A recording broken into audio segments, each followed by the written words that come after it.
మీ business ఏదైనా మీ ఊర్లో promotion చేయాలంటే అది సుమన్ టీవీతోనే సాధ్యం. ఇప్పుడే సంప్రదించండి. హాయ్ హలో నమస్తే, వెల్కమ్ టు సుమన్ టీవీ. నేను మీ సుకన్య.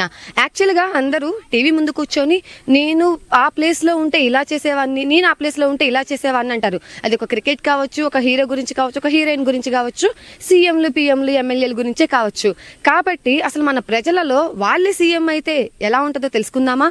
వాళ్ళు ఏమనుకుంటున్నారో వాళ్ళ మాటల్లోనే తెలుసుకుందాం రండి. హాయ్. హాయ్. నువ్వే సీఎం అయితే ఏం చేస్తావు? ఫ్రీ స్కీమ్స్ రిమూవ్ చేస్తా. ఫ్రీ స్కీమ్స్ రిమూవ్ చేస్తావు? ఏం రిమూవ్ చేస్తావు? అంటే ఆ ఫ్రీ స్కీమ్స్ ఏమేంటి రిమూవ్ చేస్తావు? అంటే నిరుద్యోగులకి ఇచ్చే ఎంప్లాయ్మెంట్ క్రియేట్ చేయడం, ఇట్లాంటి అన్ఎంప్లాయీస్కి ఇచ్చే విషయాలు కానీ, ఏవైనా ఒక 4 చెప్పు. గవర్నమెంట్ స్కూల్స్కి అమ్మఒడి కానీ, ఇంకా ఫ్రీ బస్ టికెట్స్ అంటున్నారు కదా, అలాంటివి. ఎందుకు రిమూవ్ చేయాలనిపించింది? ఫ్రీ ఎడ్యుకేషన్ అండ్ మెడిసిన్ తప్పితే ఇంకా ఏది ఫ్రీగా ఇచ్చినా అది సోమరిపోతులను చేసినట్టు అవుతుంది. అంతే. Thank you. అన్న నమస్తే. నమస్తే అమ్మా. అన్న మీరు సీఎం అయితే ఏం చేస్తారు?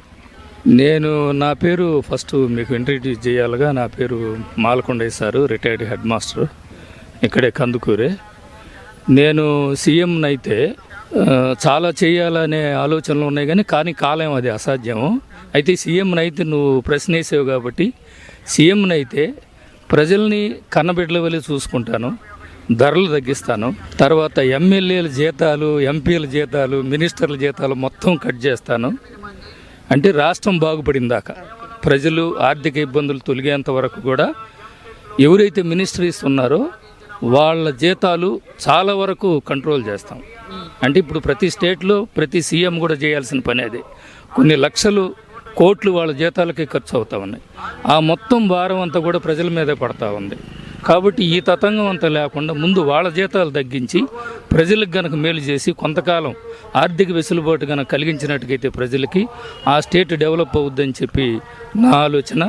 తర్వాత ఈ సీఎంకు ఉండేటువంటి బిల్డప్లు ఇవన్నీ, ఈ ఎస్కార్ట్లు కూడా దాదాపు ఇప్పుడు వాళ్ళు 100% యూజ్ చేసుకుంటున్నారు. నేనైతే ఏదో అవసరమైన మేరకు ఒక 25%, 10% అవసరమైన మేరకు ఉపయోగించుకుంటా. ఆంధ్రప్రదేశ్లో కూడా జగన్ గారు పర్వాలేదు, కొంతమంది వీకర్ సెక్షన్ బాగుపడుతున్నారు. ఆయన కూడా చాలామంది ఇప్పుడు ఆర్థిక వెసులుబాటు కలిగించాడు, కొనుగోలు శక్తి కల్పించాడు ఆయన. అదివరకు కొనుగోలు శక్తి లేదు కదా. అఫ్కోర్స్ రేట్లు పెరిగుండొచ్చు. కొనుగోలు శక్తి ఎలా పెరిగిందంటే ప్రతి వీకర్ సెక్షన్ అకౌంట్లో అమౌంట్ వేయటం వల్ల వాళ్ళు కొనటానికి, వస్తువులు కొనుక్కోవటానికి ఫ్రీగా వెసులుబాటు కలిగించాడు. ఆర్థిక శక్తి పెరిగినందువల్ల కొనుగోలు శక్తి కూడా పెరిగింది. కొంతవరకు అది చెయ్యాలి ప్రతి సీఎం కూడా. ఇన్ ది సేమ్ టైం ఆప్ జాతీయ అధ్యక్షుడు అరవింద్ కేజ్రీవాల్ గారు కూడా అక్కడ చాలా చక్కగా చేస్తూ ఉన్నారు. ఇలాంటి సీఎంలు కొద్దిగా రోల్ మోడల్గా ఉండాలి. తప్పనిసరిగా నేను కనుక అయితే సీఎంనైతే నేను నడిచే ట్రైన్లోనే వెళ్తాను. విమానాలు, ఈ హెలికాప్టర్లు, ఈ బిల్డప్లు ఇవన్నీ ఉండవు. నేను ఎక్కడికి పోయినా ట్రైన్లో పోతాను. ప్రజలను మాత్రం కన్నబిడ్డల వల్ల చూసుకుంటాను. ప్రజల యొక్క ఆర్థిక శక్తిని పెంపొందించి వాళ్ళని సమాజంలో ఆత్మగౌరవంతో జీవించేటట్టు చేస్తానని చెప్పి నేను తెలియపరుస్తున్నాను. Thank you sir. ఎవరు గెలుస్తారు అనుకుంటున్నారు? సీఎం జగనే అవుతాడు, కానీ ఆయన అన్నట్టు 175 కష్టం అని రావు. మళ్ళీ సెకండ్ టైం సీఎంగా ప్రమాణ స్వీకారం చేస్తాడు, ఇబ్బంది లేదు. మళ్ళీ ఈసారి కూడా ఇంకా ఎక్కువ పథకాలు ఇంప్లిమెంట్ చేయడానికి కూడా అవకాశం ఉంది. ఎందుకంటే ప్రతి ఒక్కరికి ఇది ఒక గుణపాఠం. ఎందుకంటే వచ్చినటువంటి సీఎం కనీసం ఒక 15-20 సంవత్సరాలు సీఎంగా కొనసాగాల, ఈ ప్రజల్ని కన్నబిడ్డల వల్ల చూసుకోవాలా, వాళ్ళకి ఎలాంటి ఇబ్బందులు లేకుండా చూసుకోవాలా అనేటువంటి ఆలోచన ప్రతి సీఎంకి కూడా ఉండాలి. ఇవాళ ఏంటంటే నేను సీఎంని అయ్యాను కాబట్టి ఈ రాష్ట్రాన్ని నేను దోచుకోవాలి, ఈ రాష్ట్రం ఎటుపోతే నాకెందుకు, ఈ ప్రజలు ఎటుపోతే నాకెందుకు అనేటువంటి దృక్పథంతో ఉన్నారే తప్ప సీఎంలు ప్రజలేంటి, ప్రజల ఆర్థిక స్థితి ఏంటి, ఈ రాష్ట్రంలో ఉండేటి ప్రజలేంటి, చదువుకున్నటువంటి విద్యార్థులకి మనం న్యాయం చేయగలుగుతున్నామా, వాళ్ళకి ఎంప్లాయ్మెంట్ కల్పించగలుగుతున్నామా లేదా, సరైన ఎడ్యుకేషన్ ఇవ్వగలుగుతున్నామా లేదా అనేది ఇవాళ ఎవరు చూడలేదు. సీఎంలు అయిన తర్వాత ఏదో నామక వేస్తే కొన్ని పథకాలు, పనికిరాని పథకాలు ప్రవేశపెట్టి ప్రజలందరూ కూడా ఇబ్బంది పెట్టి, చదువుకున్నటువంటి విద్యార్థులకు ఉద్యోగాలు లేక ఇతర దేశాలకు పోయి మన మేధావులంతా కూడా ఇవాళ అమెరికా, రష్యా, చైనా, జపాన్ దేశాల్లో వాళ్ళ యొక్క సామర్థ్యాన్ని ఉపయోగిస్తున్నారు.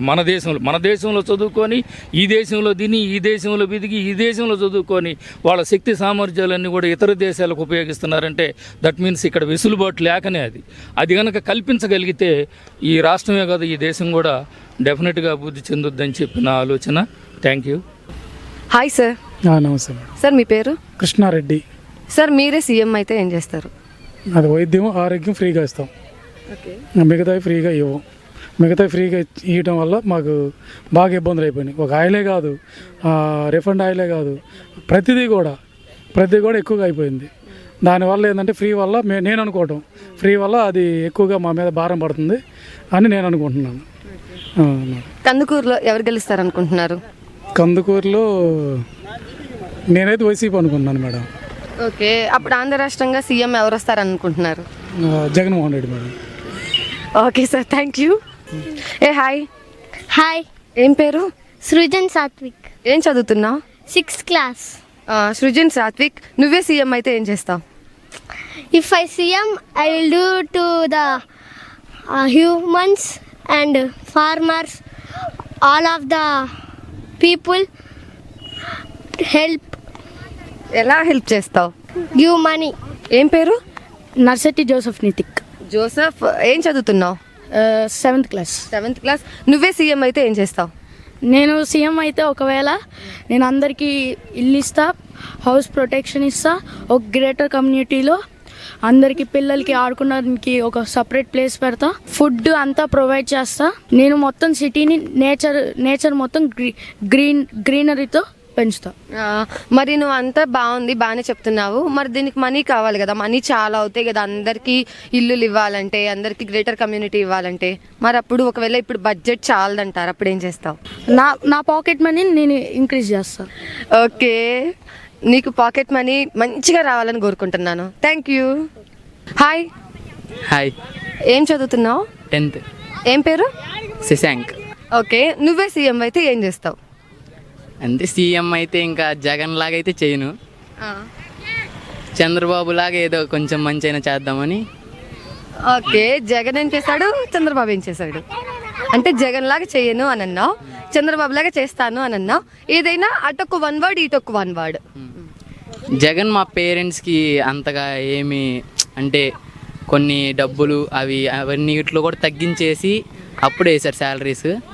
కానీ నేను మా సీఎం చంద్రబాబు నాయుడు అయితే కొంచెం పెంచి ఇస్తున్నాడు, అందరికీ పెంచేస్తున్నాడు ప్రతి ఒక్క ప్రొఫెషన్కి, అంతే అలాగా. ఓకే, మనకి సీఎం ఎవరు వస్తారు అనుకుంటున్నావు? Chandrababu Naidu. Thank you. Thank you. Hi. Hi. ఏం పేరు? నిరంజన్. ఏం చదువుతున్నారు Niranjan? Diploma 2nd year. Diploma 2nd year. మీరే సీఎం అయితే ఏం చేస్తారు? ఇండియాని చైనా చేస్తాను. ఇండియాని చైనా చేస్తారా? ఎలా అంటే నేను సీఎం అయితే చేస్తాను. ఓకే, బాగుంది, సీఎం అయితే చేస్తానంటున్నావు. అంటే చైనానే ఎందుకు చేయాలనిపించింది? డెవలప్ కదా. డెవలప్మెంట్ ఏ విధంగా? డెవలప్మెంట్ చిప్స్ అక్కడ నుంచి వస్తాయి, ఐఫోన్. ఓకే, అంటే ఫోన్ చిప్స్ కోసం నువ్వు అంటున్నావా? మిసైల్స్ కూడా అక్కడ నుంచి వస్తాయి, మంచిగా తయారు చేస్తారు అక్కడ అన్ని. సార్ మీ పేరు? నా పేరు జనార్దన్ అండి. సార్ మీరే సీఎం అయితే ఏం చేస్తారు? మీరు అడిగిన ప్రశ్న ఎలా ఉందంటే, ఈ ఒకే ఒక్కటి సినిమాలో ఒకరోజు అర్జున్ సీఎం అయితే అది సినిమాలో కుదిరేది కానీ నిజ జీవితంలో కాదు. కానీ మీరు అడిగారు కాబట్టి, అంటే నేను ఈ ఒక్కరోజు మీరు సీఎం అయితే ఏం చేస్తారు అని అనట్లేదు, ఏమో భవిష్యత్తులో అనుకోకుండా ఛాన్స్ వస్తుందేమో, అలా అయితే ఏం చేస్తారు? ఒకవేళ అలాంటి అవకాశం నాకు సీఎం అయితే అవకాశం వస్తే ముందుల రాష్ట్ర పరిస్థితులు అర్థం చేసుకొని ట్రై చేస్తాను. ఇప్పుడు మన చంద్రబాబు నాయుడు కావచ్చు, జగన్మోహన్ రెడ్డి గారు కావచ్చు, ఎవరు ఎలా పరిపాలన చేసినా కూడా, ఎంత మంచి చేసినా కూడా వ్యతిరేకత అనేది సాధారణంగా జరుగుతూ ఉంటుంది. అందుకని ఒకవేళ నేను సీఎం అయినా కూడా ప్రజలందరినీ ఆనందంగా ఉంచే సీఎంగా అయితే ఉండలేను, అది అసాధ్యం. అంతేనా సార్? ఇంకా అంతే. సార్ మనకి సీఎంగా ఎవరు వస్తారు అనుకుంటున్నారు? ఆ అభిప్రాయం మనసులో పెట్టుకున్నా చెప్పకూడదు. అలా ఎలా? అంటే నేను ఒక గవర్నమెంట్ ఉద్యోగంలో ఉన్నాను కాబట్టి. Okay sir, thank you. Thank you. Hi sir. Hello madam.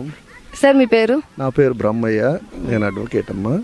Okay sir. Sir మీరే సీఎం అయితే ఏం చేస్తారు? నేను సీఎం అయితే ఒకే ఒక్కటి సినిమాలో అర్జున్ చేసినట్టు చేస్తానమ్మా. అన్యాయ చేసినట్టు ఆయన ఒకరోజు సీఎంగా ఎలా చేశాడో నేను 5 ఏళ్లలో అది చేసి చూపిస్తాను. ఓకే సార్, నెక్స్ట్ సీఎం ఎవరు అనుకుంటున్నారు? జగన్మోహన్ రెడ్డి రావచ్చు అనుకుంటున్నాను. Hi sir. Okay, thank you madam. Sir మీ పేరు? నా పేరు శ్రీకంఠం సోమసుందరరావు. సార్ మీరు సీఎం అయితే ఏం చేస్తారు? ప్రజలకి న్యాయంగా, ధర్మంగా, అనుకూలంగా ఉండేటట్టుగా పరిపాలన చేస్తారు. అభివృద్ధి పదంలో నడిపించేదానికి శాయశక్తుల కృషి చేస్తారు. ఏవైనా ఒక 2 విషయాలు చెప్పండి. వైద్యం అంటే ప్రజలకి అందుబాటులో వైద్యం, విద్య, పోతే వాళ్ళకి కావాల్సినటువంటి రోడ్లు, నీటి అంటే తాగే నీరు, దానికి అభివృద్ధి పదంలో నడపాలంటే ఇంకా ప్రాజెక్టులు, వాటి గుండా మనం అభివృద్ధి చేయగలుగుతాం. అన్నీ అభివృద్ధి చేయాలంటే అది ఎవరి వల్ల కాదు, మనం వనరులు వచ్చే ట్యాక్స్ని బట్టి, మనం వచ్చే ఆదాయాన్ని బట్టి మనం చేస్తాం. మనం స్వాతంత్రం వచ్చినప్పుడు మనం ఏం లేదు కదా. ఆ రోజు రాగి సంగటి దొరకడమే కష్టంగా ఉన్నది. కరెంట్ లేదు. కరెంట్ ఎప్పుడు వచ్చింది? 1970లో వచ్చింది. ఆ 70లో వచ్చి అప్పటికి మనం కవులు బావులు, దిగుడు బావులు, వాటి వల్ల మనం లిఫ్ట్ ఇరిగేషన్ లేదు కదా. ఈరోజు మనం అభివృద్ధి చెందాము, ఎంతో డెవలప్ అయింది, చాలా డెవలప్ అయింది. ఇది అనూహ్యంగా. అది ఎవరు అంటే వచ్చేదాన్ని బట్టే మనం అభివృద్ధి చేసుకోగలిగినాము. అంతేగాని లేని మన దగ్గర లేనప్పుడు, ఆదాయం లేనప్పుడు మనం ఏం చేయలేం కదా.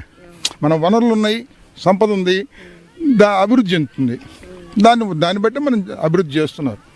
అది నెక్స్ట్ సీఎం ఎవరు వస్తారనుకుంటున్నారు?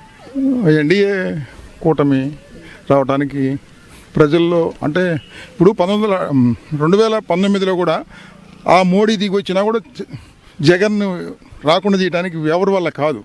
కానీ ప్రజల్లో మార్పు అనేది కనపడుతుంది. దానివల్ల ఎన్డీఏ కూటమి అవకాశాలు కనిపిస్తున్నట్టుగా ఊహాగానాలు వస్తున్నాయి.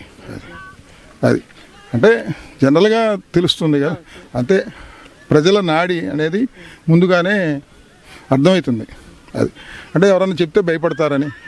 ఇప్పుడు అయిపోయింది కదా, పోలింగ్ అయిపోయింది, రేపు 4వ తేదీ కౌంటింగ్ ఉంది కాబట్టి దానికి అందరికీ అర్థమవుతుంది. నాడి అనేది 10 మందిలో కలిసినప్పుడు అందరూ చెప్పేదాన్ని బట్టి అర్థమవుతుంది. అది. Thank you sir. Okay, thank you madam. CM అయితే ఫస్ట్ ఎడ్యుకేషన్ సిస్టమ్ మారాలి, అది చేంజ్ చేస్తాను. నెక్స్ట్ వచ్చి మెడికల్. ఎలా సార్? మెడికల్ అంటే ఇప్పుడు లాస్ట్ టైం మన ఢిల్లీ చూసుకుంటే అక్కడ మెడికల్ ట్రీట్మెంట్ అంతా ఫ్రీ. మిడిల్ క్లాస్కి ఈ 2 కావాల్సింది మెయిన్. ఎడ్యుకేషన్ ఇప్పుడు పూర్ ఫ్యామిలీ కూడా ల్యాక్స్లో పే చేస్తున్నారు. అది కొంచెం చేంజ్ చేసి మంచి 2 అయితే నేను చేస్తాను. ఓకే, నెక్స్ట్ సీఎం ఎవరు అనుకుంటున్నారు? అది కాన్ఫిడెన్షియల్, నేనైతే చెప్పలేను. కూటమే వచ్చింది అనుకుంటాను నేనైతే. Thank you sir. హలో అన్న. హలో, మీ పేరు? వెంకటేశ్వర్లు.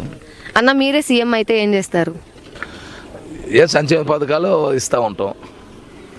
అంతేనా అన్న? ఇంకా లేకపోతే పోర్ట్లు గీట్లు అమరావతిలో అభివృద్ధి చేస్తూ ఉంటాం. ఇప్పుడు అవన్నీ చేయడానికి చాలా బడ్జెట్ కావాలి కదన్న. మన వాళ్ళు ఏవో బడ్జెట్ లేదని అంటున్నారు కదా ఆల్రెడీ. బడ్జెట్ అంటే ఉద్యోగాలు వస్తూ ఉంటే, కంపెనీలు వస్తూ ఉంటే ఇన్కమ్ ట్యాక్స్ వస్తూ ఉన్నది, ఆటోమేటిక్గా ఇన్కమ్ ట్యాక్స్ పెరుగుతూ ఉండే కొంది అభివృద్ధి అవుతూ ఉంటాయి. ఓకే, నెక్స్ట్ సీఎం ఎవరు అనుకుంటున్నారు? చంద్రబాబు నాయుడు. ఓకే అన్న, థ్యాంక్ యూ. మీ పేరు సార్? గోపాల్ రెడ్డి. సార్ మీరే సీఎం అయితే ఏం చేస్తారు? అందరి ప్రజలకు సమతుల్యంగా ఉండేటట్టు చూద్దాం అనుకుంటాం. అంటే ఏదైనా ఒక 2 విషయాలు. ఉద్యోగస్తుల యొక్క జీతభత్యాలైనా కానీ, మిగతా ప్రజల అంటే వాళ్ళ యొక్క ఆర్థిక ఇదే విషయాలైనా కానీ సమతుల్యంగా ఉండేటట్టుగా చూడాలనుకుంటాం. నెక్స్ట్ సీఎం ఎవరు అనుకుంటున్నారు? అది నేను చెప్పలేనమ్మా, అది మేము చెప్తాం. Okay sir, thank you. నమస్తే సార్. నమస్కారం సార్. మీ పేరు? వెంకటేశ్వర్లు. సార్ మీరే సీఎం అయితే ఏం చేస్తారు? నేను సీఎం అయితే మొట్టమొదటిగా నిరుద్యోగులకు ఉద్యోగాలు ఇచ్చి ఏర్పాటు చేస్తా. నా వయసుకి నేను 76-77 ఏళ్ళ వయసు నాకు. ఇప్పుడుండే పిల్లకాయలు బాగా ఎదిగి మంచి ఉద్యోగాలు వచ్చి గొప్పవాళ్ళు కావాలి, రేపు భావి భారత పౌరులుగా ఉండాలి. తర్వాత విద్య, వైద్యము, రైతు సంరక్షణ, మహిళా సంరక్షణ, వీటి వరకే ప్రాధాన్యత ఇచ్చి అభివృద్ధిని డెవలప్ చేయడానికి ప్రయత్నం చేసి నిధులు ఎట్లా తీసుకురావాలా, నిరుద్యోగులకు కానీ ఉద్యోగాలు ఇచ్చామంటే వాళ్ళు బాగుపడతారు. రెండవది వాళ్ళ వల్ల వాళ్ళ కుటుంబాలు ఏర్పడతాయి, వాళ్ళకి గొప్ప విశేషాలు అవుతాయి, వాళ్ళ స్కిల్ బాగా ఉపయోగించుకొని బాగా చేయటానికి ఉంటుంది. ఊరకనే డబ్బులు ఇచ్చి సోంబేర్లు చేసి రేపు వాళ్ళ శ్రమని దేనికి పనికి రాకుండా చేయటం అనేది న్యాయంగా ఉండదు. దానివల్ల ఆ విధంగా చేస్తాను. సీఎం మేమైతే సంక్షేమము అభివృద్ధి రెండు కూడా ఇంపార్టెన్స్ ఇస్తాం. యువతకి ఉద్యోగ అవకాశాలు, స్థానికంగా అనేక పరిశ్రమలు తీసుకొచ్చి ఉపాధి అవకాశాలు పెంచుతాం. అలాగే విద్యా వ్యవస్థలో ఉన్నటువంటి కాస్త అసంబద్ధమైన నిర్ణయాలను కాస్త మళ్ళీ రెగ్యులరైజ్ చేసి విద్యా వ్యవస్థను గాడిలో పెట్టడానికి ప్రయత్నం చేస్తాం. ఓకే సార్, నెక్స్ట్ సీఎం ఎవరు అనుకుంటున్నారు? నెక్స్ట్ సీఎం ఇంకా రిజల్ట్ కోసం చూస్తున్నాం మేము. మీరు ఎవరో ఎక్స్పెక్ట్ చేస్తున్నారు అంటే ఇప్పుడు వినికిడి ఆల్మోస్ట్ 90% అందరూ పలానా వాళ్ళు వస్తారనుకుంటున్నారు. చూద్దాం, రిజల్ట్ కోసం వెయిట్ చేయటమే. Okay sir, thank you. మీ పేరు? కాసయ్య. సార్ మీరే సీఎం అయితే ఏం చేస్తారు? సీఎం అయితే సొసైటీలో ఒక యాజిటేషన్ జరుగుతున్నప్పుడు కనీసం అసలు అది ఏంటి అనే వినటానికి ప్రయత్నం చేస్తాం. ముందు సాల్వ్ చేయడం తర్వాత సంగతి, ముందు అసలు అది ఏంటి అనేది తెలుసుకోకుండా ముందుకైతే వెళ్ళను. అప్పుడే ఆటోమేటిక్గా సమస్యలు రాకుండా ముందుకు వెళ్ళిపోవడమే administration. Yes, thank you sir. So చూసేశారు కదా మరి కందుకూరు ప్రజల అభిప్రాయాలు. నేను సీఎం అయితే ఇలా చేసేవాడిని, నేను సీఎం అయితే ఇలా చేసేవాడిని అని చెప్తున్నారు. చిన్న నుంచి పెద్దవాళ్ళ దాకా కూడా ఎవరి అభిప్రాయాలు వాళ్ళకు ఉంటానే ఉన్నాయి కదా. మరి మనోళ్ళు అయితే నార్మల్గా లేరండో, నేనైతే అలా చేసేస్తా ఇలా చేసేస్తానని చెప్పేస్తున్నారు కదా. సో మరి ఇలాంటి అప్డేట్స్ కోసం చూస్తూనే ఉండండి సుమన్ టీవీ. కెమెరామ్యాన్ ప్రవర్ధంతో నేను మీ సుకన్య.